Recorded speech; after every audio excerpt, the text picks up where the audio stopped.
Que Dieu soit béni. Amen. Alléluia. Comme on l'avait partagé vendredi dernier, effectivement, nous sommes ouvriers avec Dieu. Et quand Jésus demande à ce que l'on prie pour que le maître de la moisson envoie des ouvriers, vous et moi, nous sommes concernés par cet appel. Amen. Amen. On va suivre une lecture ce soir pour introduire ce temps de méditation dans le livre des Actes des Apôtres, au chapitre 9, et à partir du verset 31. On lira le verset 31. C'est un texte qui nous avait servi de base pour un temps de jeûne et prière que nous avions eu ici ensemble, il y a quelques mois de cela. Mais c'est bien qu'on puisse le revoir. Pour bien apprendre ces leçons, il faut réviser. Donc ce soir, on va réviser ce texte ensemble pour qu'on puisse vraiment aller dans la direction de pouvoir le vivre. Acte 9, verset 31, « L'Église était en paix dans toute la Judée, la Galilée et la Samarie, s'édifiant et marchant dans la crainte du Seigneur, et elle s'accroissait par l'assistance du Saint-Esprit. » Et on peut dire « Amen. Amen. » Alors ici, on a le témoignage de l'Église naissante, mais ce doit être encore notre témoignage aujourd'hui. Ça ne concerne pas que l'Église naissante, ça doit nous concerner encore aujourd'hui. Et j'aimerais que ce témoignage, et je prie aussi pour que ce témoignage puisse être le nôtre ici à Maronne. Qu'on puisse dire de nous, alors peut-être que dans le ciel ce sera écrit aussi, l'Église de Maronne était en paix dans toute l'agglomération de Rouen, Amen. La Normandie et la France, Amen. S'édifiant et marchant dans la crainte du Seigneur, et elle s'accroissait par l'assistance du Saint-Esprit. Amen. Amen. C'est sur cette dernière partie du verset que j'aimerais qu'on s'attarde ce soir ensemble pour méditer la parole de Dieu, pour que nous puissions être conscients que l'accroissement, la croissance de l'Église, elle ne peut se vivre que par l'assistance du Saint-Esprit. On a vu la semaine dernière qu'effectivement nous étions appelés à être ouvriers avec Dieu, et que ce n'était pas simplement une catégorie, quelques personnes, ou parfois, comme je le disais la semaine dernière, on pense souvent que quand on fait cette prière, ça concerne ceux qui sont appelés au ministère de la parole, au don ministère que l'Église doit pouvoir bénéficier. Mais tous nous sommes concernés pour être ouvriers avec Dieu, mais pour être ouvriers avec Dieu, ça ne peut s'accomplir, se vivre réellement, qu'à partir du moment où on laisse le Saint-Esprit nous assister dans l'œuvre que Dieu nous appelle à accomplir. Il est important que vous et moi nous gardions un témoignage vivant. On ne peut pas parler de témoignage si c'est simplement quelque chose que l'on a vécu au passé ou que l'on rapporte de personnes qui ont vécu, mais le témoignage vivant, c'est ce que nous-mêmes nous vivons. Et vraiment, mon frère, ma sœur, je prie le Seigneur que vous et moi, nous vivions ce témoignage de vivre la croissance, c'est vrai en nombre, mais la croissance aussi en qualité, que dans notre vie déjà personnelle, il puisse, dans cette année nouvelle qui s'ouvre devant nous, vraiment y avoir comme une croissance qui s'accomplisse dans notre cœur. Et automatiquement, s'il y a cette croissance qui se construit dans notre cœur parce que le Saint-Esprit va le faire, eh bien ça va se ressentir dans l'Église. Alléluia. Mais ça va se ressentir aussi autour de l'Église. Amen. Et c'est ça qui est important. Notre monde, et je disais la semaine dernière, Louane l'a rappelé tout de suite, notre monde, notre génération, ont besoin plus que jamais de voir, de connaître et de vivre l'Église. Une Église remplie du Saint-Esprit. Une Église qui vit avec le Saint-Esprit. Une Église qui certes est en paix parce que Dieu œuvre au milieu d'elle, mais une Église qui laisse le Saint-Esprit l'assister dans tout ce qu'elle fait, et pour lui permettre de voir des victoires, pour lui permettre de voir des bénédictions, pour lui permettre de voir des hommes et des femmes être sauvés, des malades qui soient guéris, et des œuvres extraordinaires, des miracles puisse s'accomplir au milieu d'elle. Mais ça, c'est le Saint-Esprit qui le fait, et je répète encore, nous devons le laisser nous assister. Personnellement, je n'ai pas envie de vivre le témoignage, soit d'une expérience passée ou de quelqu'un d'autre. J'ai envie de vivre mon propre témoignage. Et je crois qu'en tant qu'Église, il faut aussi que nous aspirions à vouloir vivre notre propre témoignage. Vivre notre témoignage, c'est vivre une expérience, certes, mais c'est bien plus que cela. C'est vivre quelque chose jour après jour avec le Seigneur, et dans cette communion avec le Seigneur, eh bien, vivre au fur et à mesure des transformations, des changements, une croissance qui va nous permettre de bénir Dieu, mais d'être aussi en bénédiction pour les autres. Alors j'aimerais voir avec vous ce soir ce qui se passe quand nous laissons le Saint-Esprit nous remplir, nous conduire et nous édifier, faire de nous l'Église de Jésus-Christ. On va prendre un texte dans l'Évangile selon Luc, Luc chapitre 4.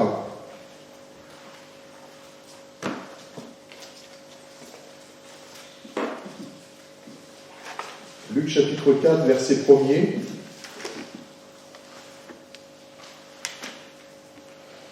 Et dans ce texte, on va retrouver notre Seigneur, Jésus, dans un épisode de sa vie ici-bas qui a été un déclencheur, vraiment pour son ministère et pour accomplir l'œuvre à laquelle Dieu l'avait appelé. Voici ce qu'on lit ensemble. Luc chapitre 4, verset 1er. Jésus, rempli du Saint-Esprit, revint du Jourdain, et il fut conduit par l'Esprit dans le désert, où il fut tenté par le diable pendant 40 jours. Il ne mangea rien durant ces jours-là, et après qu'ils furent écoulés, il eut faim. Le diable lui dit, « Si tu es fils de Dieu, ordonne à cette pierre qu'elle devienne du pain. » Jésus lui répondit, « Il est écrit, l'homme ne vivra pas de pain seulement. » Le diable, l'ayant élevé, lui montra en un instant tous les royaumes de la terre, et lui dit, « Je te donnerai toute cette puissance et la gloire de ces royaumes, car elle m'a été donnée et je la donne à qui je veux. Si donc tu m'adores, elle sera toute à toi. » Jésus lui répondit, « Il est écrit, tu adoreras le Seigneur ton Dieu et tu le serviras lui seul. » Le diable le conduisit encore à Jérusalem, le plaça sur le haut du temple et lui dit, « Si tu es fils de Dieu, jette-toi d'ici en bas, car il est écrit. » Le diable parfois sait utiliser la parole de Dieu, mais il faut se méfier dans ces moments-là. « Il donnera des ordres à ses anges à ton sujet, afin qu'ils te gardent, et ils te porteront sur les mains, de peur que ton pied ne heurte contre une pierre. » Jésus lui répondit, « Il est dit, tu ne tenteras point le Seigneur ton Dieu. » Après l'avoir tenté de toutes ses manières, le diable s'éloigna de lui jusqu'à un moment favorable. Et ce qui me réjouit, c'est ce que je lis ensuite avec vous au verset 14. Jésus, revêtu de la puissance de l'Esprit, retourna en Galilée et sa renommée se répandit dans tout le pays d'alentour. Il enseignait dans les synagogues et il était glorifié par tous. Amen. Jésus n'était pas différent de nous, dans le sens où lui aussi a eu besoin d'être revêtu de la puissance du Saint-Esprit. En tant qu'homme, Jésus avait besoin de vivre ce revêtement pour pouvoir accomplir le plan que Dieu avait pour sa vie. De même, vous et moi, en tant qu'individus, mais aussi tous ensemble en tant qu'Église, nous ne pouvons pas accomplir le plan de Dieu sans l'aide du Saint-Esprit, sans être revêtus du Saint-Esprit. Et c'est pour ça que c'est important que vous et moi, nous aspirions, nous recherchions à être en communion avec le Saint-Esprit, mais aussi à être baptisés dans le Saint-Esprit, peut-être pour quelqu'un qui ne le saurait pas encore, à être renouvelés dans le baptême du Saint-Esprit, à exercer les dons du Saint-Esprit, pour que l'Église, ensemble, puisse se construire, puisse aller plus loin et vivre réellement la volonté de Dieu et voir Dieu agir avec puissance. Vous et moi, nous avons, comme Jésus, des projets que Dieu a placés sur nos vies, des plans, une destinée que Dieu a prévue de toute éternité. Et Dieu attend que vous et moi, nous entrions dans cela. Et pour que nous puissions y entrer pleinement, il nous a donné le Saint-Esprit. Et c'est pour ça que nous ne devons pas et nous ne pouvons pas négliger ce que Dieu nous a donné. On se dit être l'église de la Pentecôte, être l'église qui vit et qui possède le Saint-Esprit, mais nous devons vivre encore aujourd'hui cela. Amen. On doit vivre ça jour après jour. Je crois que pour l'église de Maromme, Dieu a encore des projets, Dieu a des choses que peut-être nous ne mesurons pas encore, mais pour vivre cela, il faut vraiment laisser le Saint-Esprit venir à notre aide. Pour nous changer, nous transformer, nous modeler dans ce que Dieu veut nous voir et nous faire accomplir. Je m'aperçois, déjà me concernant, mais concernant la vie de celles et ceux que Dieu utilise, qu'à chaque fois, il y a comme un besoin de transformation, de mise en conformité pour que le plan de Dieu puisse s'accomplir, aller vers son achèvement. Mais pour qu'il y ait cette mise en conformité, il est nécessaire que vous et moi, nous acceptions de nous laisser changer et d'accepter que le Saint-Esprit puisse nous visiter, puisse faire une œuvre profonde dans notre cœur. Aujourd'hui encore, l'Église ne peut pas se passer du Saint-Esprit.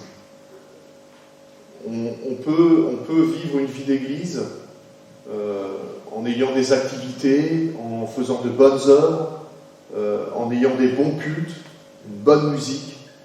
On peut vivre des choses excellentes, mais si le Saint-Esprit n'est pas là, tout cela, c'est de l'airain qui résonne. Pour qu'il y ait une réelle efficacité à tout ce qui est fait à côté, qui n'est pas inutile, c'est le Saint-Esprit qui seul peut valider cela et l'amener à une perfection que seul Dieu peut nous amener. Jésus, nous est-il dit, a été poussé au désert par le Saint-Esprit. Et ça peut nous paraître un peu particulier que ce soit le Saint-Esprit qui ait conduit Jésus au désert. Pour nous, quand on considère que si effectivement il peut y avoir désert, ce n'est pas forcément quelque chose de bénéfique, quelque chose qui puisse nous faire du bien. Et pourtant, il nous a dit que l'Esprit poussa Jésus au désert parce qu'il était nécessaire qu'il passe par là pour qu'il vive certaines choses qui allaient valider ce que Dieu allait faire avec lui. La Bible nous dit que nous ne sommes pas supérieurs au Maître. C'est dans l'Évangile selon Jean, chapitre 13, verset 16, « Le serviteur n'est pas plus grand que son Seigneur, ni l'apôtre plus grand que celui qui l'a envoyé. » Si Jésus a vécu ces choses, si le Saint-Esprit a pris Jésus et l'a emmené dans le désert, il se peut que nous aussi, nous vivions ce genre de situation.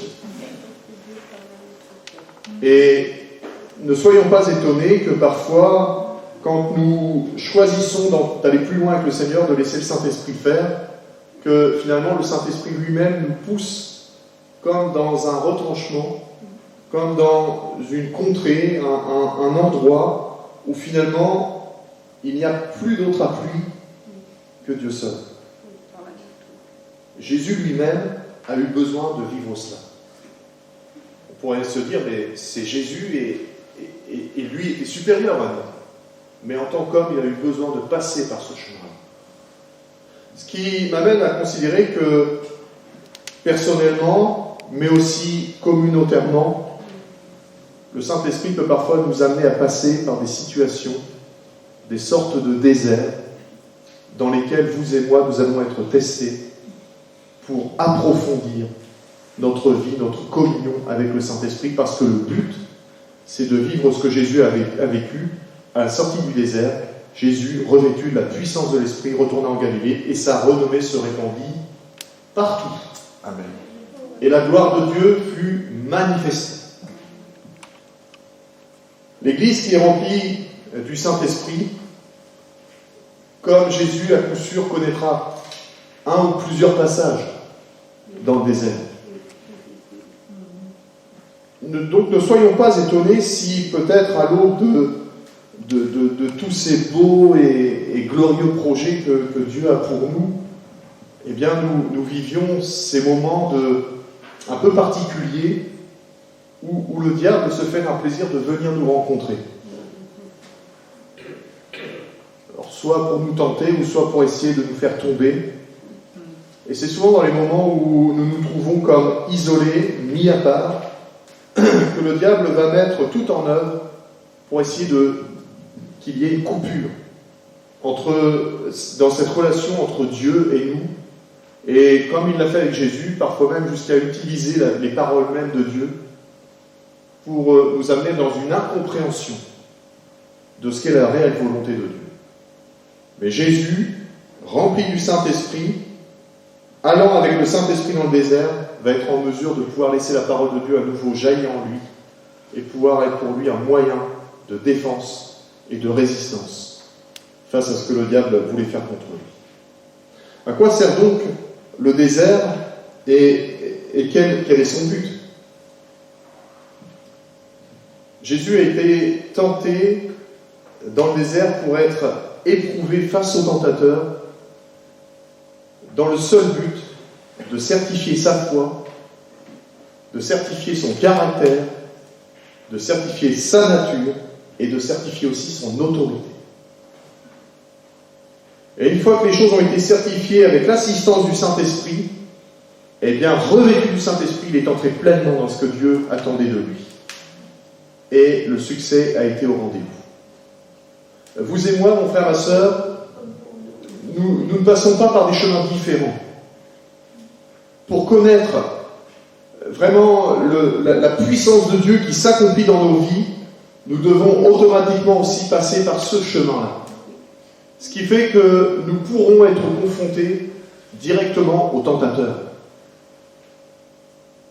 Mais parce que le Saint-Esprit nous assiste, parce que nous sommes revêtus du Saint-Esprit, eh bien nous sommes assurés que même s'il y a des moments qui pourront être difficiles, Dieu sera avec nous et il nous fera sortir pleinement revêtus de sa puissance. Le diable fait toujours une œuvre qui le trompe. Quand il s'attaque à ce qui appartient à Dieu, Dieu ne reste pas sans réagir. Et le diable n'est pas fou, il sait ce qu'il fait. Il connaît chacun d'entre nous. Il sait quels sont nos points faibles, et parfois connaît certainement des choses nous concernant que nous, on n'a pas toujours conscience parce qu'on n'y prend pas trop garde, mais il sait exactement là où appuyer. Il sait exactement là où il faut toucher pour que ça fasse quelque chose dans notre cœur. Et dans ces moments-là, eh bien, il va essayer de faire une œuvre. Mais c'est une œuvre qui le trompe. Parce que Dieu a cette capacité de changer le mal en bien. Dieu a cette capacité de transformer. Et même d'utiliser ce que le diable est en train de faire pour le changer et l'amener en bénédiction. Et c'est ce que Jésus a vécu. Le diable était là pour le tenter, pour l'amener à tomber et même à se détourner du plan de Dieu. Mais Jésus, assisté par le Saint-Esprit, a vu clair dans chacune des tentations. Et a eu cette parole qui était convenable de pouvoir répondre au bon moment avec ce qui convenait pour pouvoir résister et sortir vainqueur de chaque tentation. Et comme le Seigneur a cette capacité de changer le mal en bien, eh bien ce que Jésus a vécu, vous et moi, on peut le connaître aussi. Puisque la parole de Dieu nous dit, notamment dans Hébreux 2,18, qu'il a été tenté en toutes choses et qu'il a été vainqueur en toutes choses et qu'il peut nous aider dans toutes nos tentations, dans toutes nos épreuves. Et dans l'épître de Paul aux Romains, chapitre 8, verset 37, l'apôtre Paul nous rappelle qu'avec Christ, nous sommes des plus que vainqueurs. Et si le Saint-Esprit est avec moi, s'il est avec nous, automatiquement nous sommes assurés que par sa puissance, il va nous permettre de traverser pour sortir en vainqueur. Être rempli du Saint-Esprit, et ce, quelles que soient les épreuves qui peuvent se présenter à moi, va me permettre d'être assuré que je ne suis pas seul, mais que je suis accompagné de la meilleure personne qui soit, le Saint-Esprit lui-même. J'aimerais qu'on puisse voir ensemble comment Jésus a pu triompher au désert face au diable. Parce que dans chaque triomphe qu'il a pu avoir, qu'il a pu vivre, il y a une clé pour nous encore ce soir, pour nous faire comprendre ce que l'Église peut vivre quand elle laisse le Saint-Esprit l'assister, quand elle laisse le Saint-Esprit œuvrer au sein d'elle. Il va prendre appui sur la parole de Dieu. Et nous avons besoin, j'ai besoin d'apprendre à réagir face aux tentations, face aux épreuves, comme Jésus l'a fait, en m'appuyant sur ce que Dieu a dit. Si je m'appuie sur ce que je dis ou sur ce que les autres peuvent dire, eh bien, assurément, je peux me tromper. Ou alors aller dans une direction qui ne sera peut-être pas, nous semblera ne pas être mauvaise au départ, mais qui finalement nous éloignera de Dieu.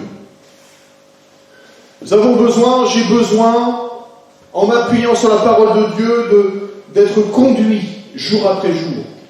La parole de Dieu, la Bible nous rappelle qu'elle est comme une lampe à nos pieds. Elle éclaire notre sentier. Et si elle ne nous éclaire pas, nous ne savons pas où aller. Nous ne savons pas ce qu'il convient de faire ou de dire. Et pour cela, j'ai besoin du Saint-Esprit, qui, à la lecture de la parole de Dieu, va éclairer cette parole et va me la rendre vivante pour que je puisse ensuite vivre de cette parole. Jésus vivait de la parole de Dieu. Amen. Ne nous laissons pas détourner de notre vocation, mais réagissons comme Jésus. Et ici, il n'est pas demandé à ce que nous connaissions par cœur la Bible. Parce que s'il n'y a qu'une connaissance intellectuelle, cela ne donne rien. Ce que Dieu désire, c'est que vous et moi, à chaque fois que nous lisons la parole de Dieu, nous nous laissions imprégner. Que nous laissions cette parole comme une semence être semée dans notre cœur. Et que le Saint-Esprit lui-même fasse croître cette semence.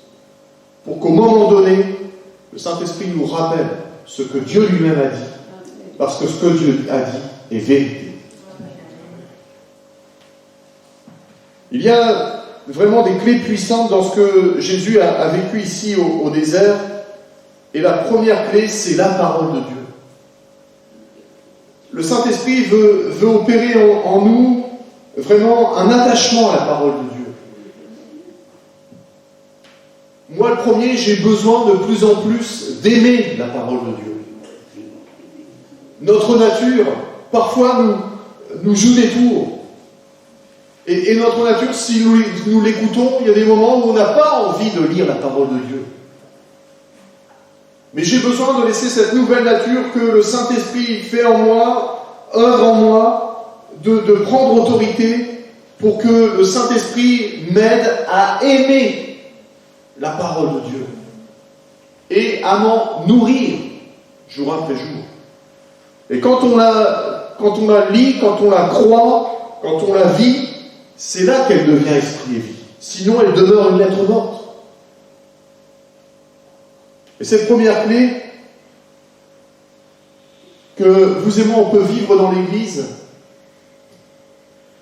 et que seul le Saint-Esprit est capable d'opérer, c'est une Église qui vit la parole de Dieu, qui croit la parole de Dieu.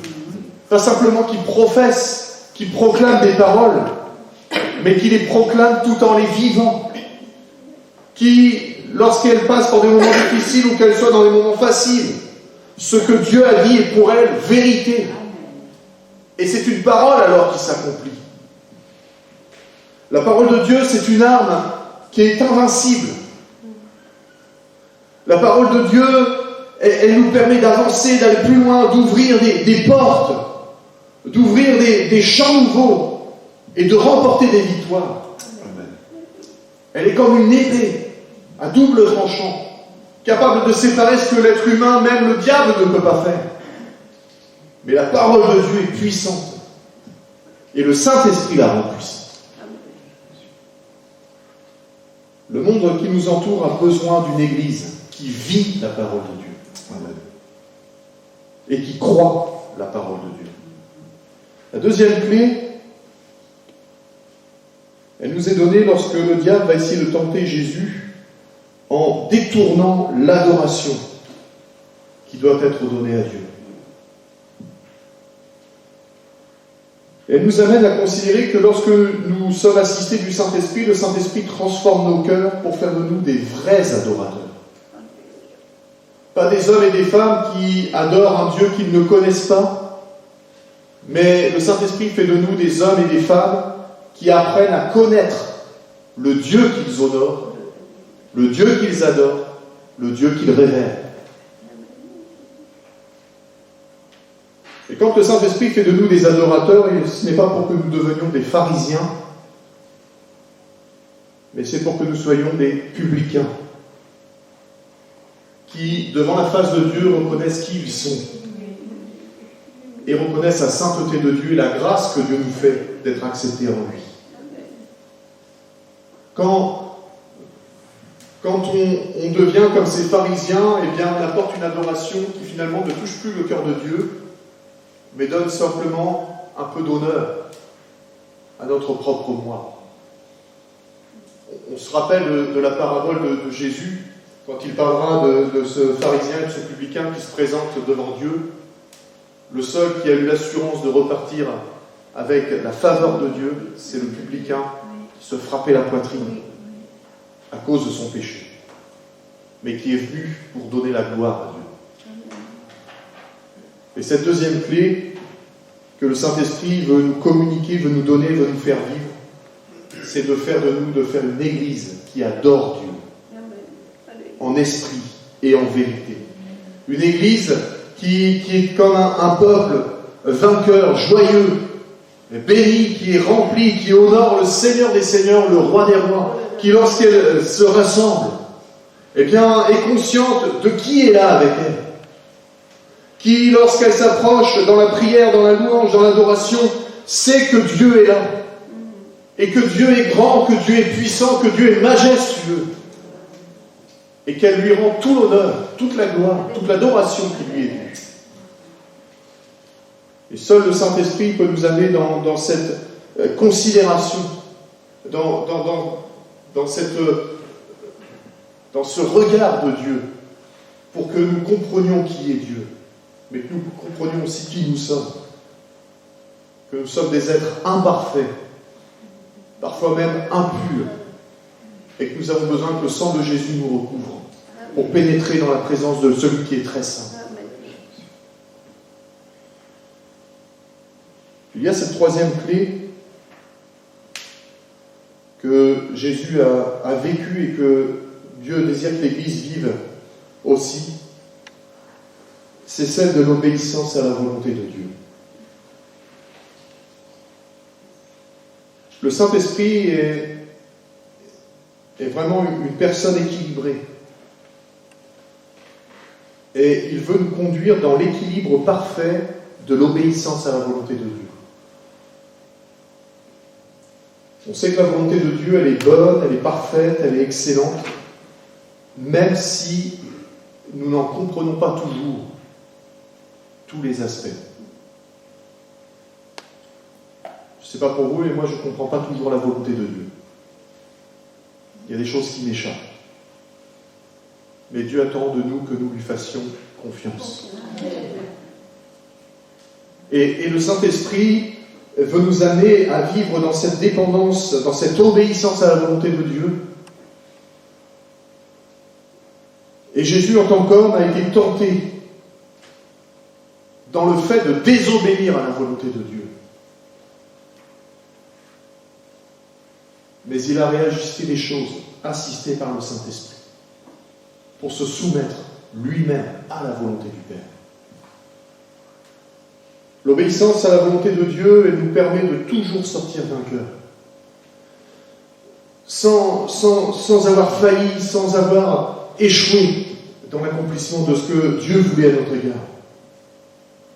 On se rappelle quand Jésus était dans le jardin de Gethsémani, face encore à cette oppression, à la tentation, même d'abandonner la croix, de dire non pas ce que je veux, mais ce que tu veux.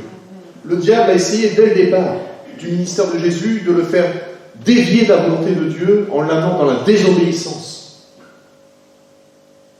Mais Jésus, dès le départ, a pris position, assisté par le Saint-Esprit, pour entrer dans l'obéissance. Et ce, jusqu'à la fin. Même au moment où c'était le plus dur, même au moment où, humainement parlant, il était prêt à tout lâcher. Mais le Saint-Esprit était là, le soutenant. Et l'amenant à déclarer cette puissante parole, non pas ma volonté, mais la tienne, Dieu. Et cette troisième clé, c'est celle que l'Église aussi a besoin de vivre, assistée par le Saint-Esprit, de ne pas se laisser influencer par des courants de pensée, des mentalités, qui parfois peuvent être d'origine humaine, mais parfois aussi d'origine diabolique. Ne pas se laisser influencer par des choses qui, finalement, au lieu de la diriger dans ce que Dieu veut pour elle, eh bien, l'amènent à se détourner et à désobéir à la volonté de Dieu.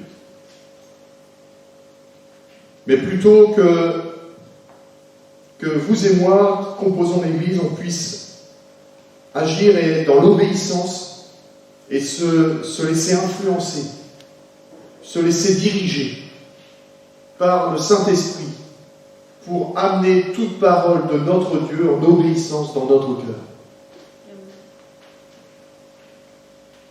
Une église qui vit cela, ce n'est pas une église qui fait ses propres choix. Une église qui vit cela, c'est une église qui cherche la face de Dieu. C'est une église qui laisse le Saint-Esprit la conduire et qui entre dans les choix de Dieu.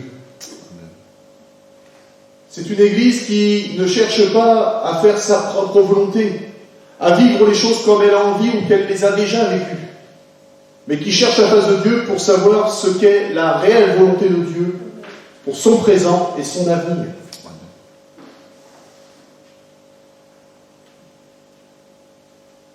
Et quand on vit ces trois choses, eh bien on vit aussi ce que Jésus a vécu. Jésus est sorti du désert, au verset 14 de l'Évangile selon Luc. Jésus, revêtu de la puissance de l'Esprit, retourna en Galilée et sa renommée se répandit dans tout le pays d'alentour. Jésus, à sa sortie du désert, était rempli plus que jamais du Saint-Esprit. Amen. Et je crois qu'on ne doit pas demander moins que cela.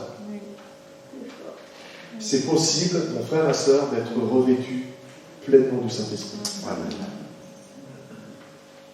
C'est possible comment, j'espère que vous comprenez ce que je veux dire, mais de transpirer du Saint-Esprit. Il faut que, quand les gens viennent au milieu de nous, quand les gens nous voient, que ce soit de manière individuelle ou en église, que les gens sentent, touchent la personne du Saint-Esprit qui est en nous. Il ne faut pas que ce soit nous qui puisse toucher, mais il faut que ce soit le Saint-Esprit qui touche. C'est à ce moment-là que sa renommée s'est répandue, que le ministère de Jésus a commencé à être efficace. Et mon frère, ma sœur, j'aimerais peut-être dire ça, je voudrais dire ça de la part de Dieu. Ce que l'Église est amenée à vivre ne peut entrer dans une pleine efficacité que si elle est pleinement revêtue du Saint-Esprit. Si en tant qu'Église, nous choisissons de laisser le Saint-Esprit nous remplir, nous conduire, nous instruire, peu importe où on ira, peu importe ce que l'on traversera, Dieu nous rendra toujours vainqueurs. On le sait, parce que la parole de Dieu nous le dit, mais je crois que c'est la vérité. il y a encore un peuple nombreux à sauver. Dans cette ville, dans cette région, dans notre pays, dans notre monde. Et comme je le disais la semaine dernière, il faut que le Maître envoie des ouvriers. Il est temps, la moisson est prête, la moisson est blanche. Mais nous ne pouvons pas y aller si le Saint-Esprit ne nous assiste pas. Et je crois que c'est peut-être un des sujets de prière pour lequel nous pourrions prier ce soir, que oui, nous soyons appelés à être ouvriers avec Dieu, mais oui, que nous soyons assistés de la puissance du Saint-Esprit, parce que c'est là que la croissance va commencer. C'est là que la bénédiction va réellement commencer. C'est là, assisté par le Saint-Esprit, que l'Église va être connue, non pas pour devenir une célébrité, parce que, excusez-moi de dire les choses comme ça, mais parfois il y a des personnes qui pensent des choses un peu tordues, et tout de suite, dès qu'on parle d'être connu, on se dit oui, ça y est, il se prend pour une vedette. Ici, on a besoin que l'Église soit connue, comme ayant le roi des rois au milieu d'elle, comme ayant l'Esprit de Dieu agissant au milieu d'elle. L'Église de Narod a besoin d'être connue dans sa ville, dans sa région. Les gens autour ont besoin de savoir qu'ici, il y a un Seigneur. Les gens qui sont autour ont besoin de savoir que le roi des rois se manifeste ici et vient habiter au milieu de nous lorsque nous nous rassemblons. Les gens du monde ont besoin de savoir que le Saint-Esprit, l'Esprit de Dieu, eh bien, est là et il agit. Il se manifeste, il nous assiste. Il nous amène dans la croissance, il nous amène dans la transformation. Il fait ce que nul autre ne peut faire. Il amène le mal en le changeant en bien. Les œuvres ténébreuses, eh bien, il les transforme en lumière.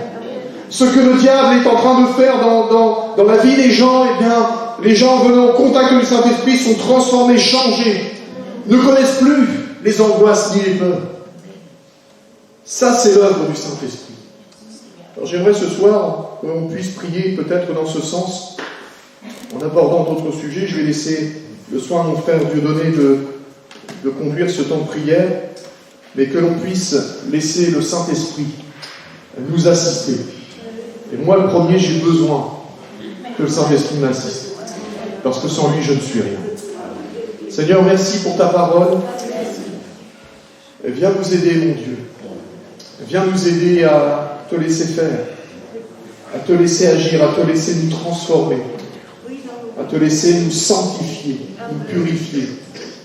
Pardon, Seigneur, pour toutes les fois où nous t'avons résisté, où nous t'avons peut-être même blessé. Seigneur, nous venons devant toi ce soir et nous te prions dans ta grâce que tu fasses en nous ce que nous n'arrivons pas à faire. Nous désirons, je désire, Seigneur, que le Saint-Esprit nous assiste et que nous soyons, comme le Maître l'a été, revêtus de la puissance du Saint-Esprit. C'est ma prière, mon Dieu, dans le nom de Jésus. Amen.